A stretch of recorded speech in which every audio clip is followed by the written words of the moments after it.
All right, so I'm going to be breaking down 6 tips on how to handle your emotions regarding around trading and to make sure that you stay as consistent as possible, family.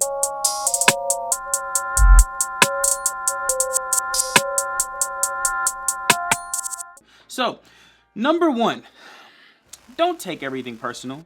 Don't take your losses nor your wins personal, because this is what you'll do. You'll trade off feeling.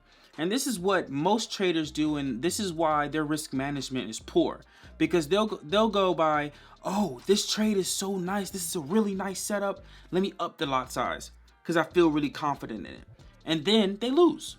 Then if they're not confident, then they go by a lower lot size. Instead of going by a system that's logic, that's not involving, taking things personal or not involving emotion, and then they just go ahead and just adjust to how it is. And then they just stick to one thing. And that's what you guys want to work on. You want to stick to one thing and keep a system where you don't have to put emotion inside of your trading and not take everything personal.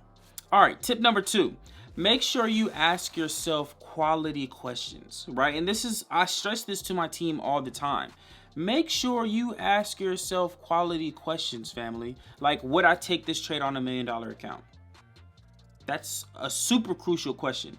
Am I happy taking a loss on this trade? Asking yourself quality questions will help you reach the consistency that you're aiming to go to, that you're aiming to hit. And there's no other way around it. Most of the times the questions you ask yourself is, how many pips am I getting? Or how long am I going to stay in this trade? Oh, I'm losing. I'm not. How long do I have to stay in this trade until it goes my way? This is not the questions you want to ask yourself. You want to ask yourself quality questions before you enter into the trade. So then when you enter, everything after that is you already know what's going on. You should be proactive before you even enter into a trade. And this is what you guys have to work out, and this is what you have to plan out in advance. All right, so make sure that you guys ask yourself quality questions. I suggest in the comments below, write down what you believe a quality question is, right? So write down a question below in the comments. I'm really interested in knowing what you guys questions would be before you take a trade, and I'll go ahead and let you know if that's a quality question or is it just a regular question that you would ask yourself. I want to make sure that you guys ask yourself questions that better you in trading, instead of just asking yourself questions that don't mean anything and that will actually hinder you more than help you. All right, tip number 3, make sure that you are more process driven instead of outcome driven. And this is something that's very, very crucial, because a lot of you are stuck on the numbers and you're not stuck on the process. And this is where it comes to having high expectations. So instead of setting dates, you need to set checkups. And this is what you guys need to do when it comes to your trading. And this is crucial, because if you're not process driven and you're not checking on your trading every 90 days, because you need to be checking every 90 days, because corporations, if you really want to take this seriously, you need to take this as a business. Corporations check quarterly. Right? And so you need to be checking on your trading every 90 days, not saying, "Oh, well, I'm about to quit my job in 90 days. You haven't even reached consistency yet. You don't even know if you're going to make money yet. How are you going to? And I did this. Look, I did this before. I remember I said I was going to leave in Christmas, and I ended up not leaving. What's crazy is how exactly are you going to set yourself deadlines when you don't even know your outcome yet? When you if you haven't even gone through the process.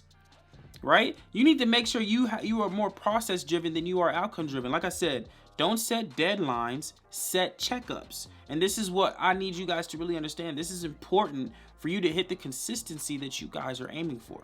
All right, tip number 4, indirect versus direct effect. This is what I like to call it. So what you do outside of trading indirectly affects your trading.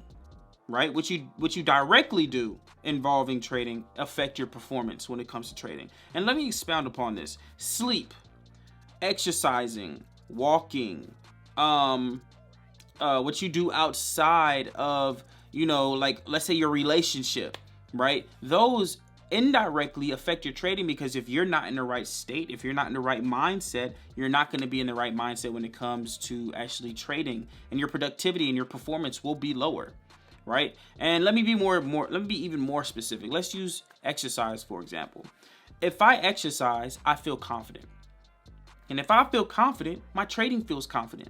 And if I feel trading, if my trading is confident, then what that means is I'm more likely to, have more high probability trades, and my results will be even better, right? And that's what you need. You need to make sure that you're confident, you feel confident, so your trading is confident, so your pockets is confident, right? And so you need to make sure you're in unison. And that's how it is with indirect. Now, what directly affects your trading?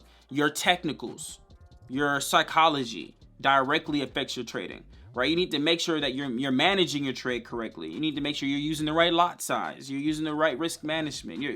These directly affect your trading, because if you don't use the right lot size and you over leverage, then that will affect your trading in a different way that you won't like, right? Instead of you using the right lot size, knowing you're supposed to be using 1 to 3% of your account, and then that will make your trading better. I mean, how many times, put in the comments, how many times have you put in a bigger lot size and freak out? Right? Freak out more than you would a smaller lot size. I bet you if you put a smaller lot size, you'd feel a lot more confident and not be as stressed. Right? And this is what you guys have to respect. You need to get out of the outcome mindset. Stop trying to get rich quick and start trying to make money for generations. Take your time. You know, the money's still here. Money still exists. It's not going anywhere. The only thing you're rushing is time, right? And the thing is, if you keep trying to race time instead of go with the flow of time and be more process driven and take your time making and getting through the success, then if you go through all those steps, you'll see the success faster than you think. Think about it. A whole lifespan, if you make $40,000 a year, you'll make $1 million in your whole lifetime. Would you rather make $1 million in your lifetime trying to get rich quick, and you fail every second of the day? Or would you rather make $1 million in this year or next year or the next 5 years, right? Because you took your time and you knew that it was coming and you knew you were being process driven, and instead of having deadlines, you were having checkups. Which one would you rather have? Like I said, all of these things directly and indirectly affect your trading performance. So like I said, keep that in mind. All right, tip number 5. Make sure you have quarterly and daily goals, okay? You always want to base your daily goals off your quarter goals. So if your quarter goals, for example, because I'm in IM Academy, if your quarter goals is to hit P2000, right, then what steps are you taking to make sure that you hit P2000 every single day?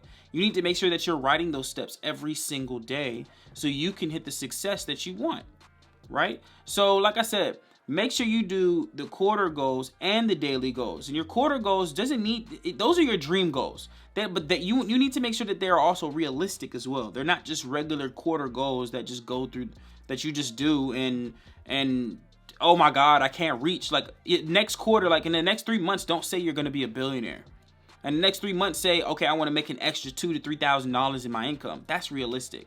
You see what I'm saying? So make sure you have quarterly goals, and make sure your daily goals can back them up. All right. Last but not least, tip number 6. This is very important. This helps me be proactive and not freak out when it comes to trades hitting my stop loss or hitting my TP. What I do is I set alerts. And this is something that you guys have to do. You have to set alerts, family. You have to set alerts. If you don't set alerts, then it hits your stop loss, then you're not ready for it. Then you're like, oh my God, it hit my stop loss. But if you had an alert, and you have to physically put in that alert. It's literally psychological. You're putting in that alert so you know that the stop loss is here. You know that your TP is here. You know that your entry is here. So if you set those alerts and you get a notification on your phone saying this hit my stop loss TP, then you're proactive. You don't feel the urge of emotion coming into play because you're prepared. And this is what I mean by being proactive. So let me know in the comments if you guys add alerts to your trades, because I know I do. And I want to know what pairs you're looking at next week or this week, right? So hopefully you guys enjoyed this specific video. I will see you guys in the next one. Like I said, if you guys want to know the platforms that I use, TradingView down in the description, broker that I use down in the description, and family, any gear that I use, like this camera, these lights that you see all around me, making sure I got this blue tint and make sure I got this light shining on me. If you guys want to know that, those are also in the description. I want to help you guys build every business that you have that you see fit. So I will see you guys in the next video.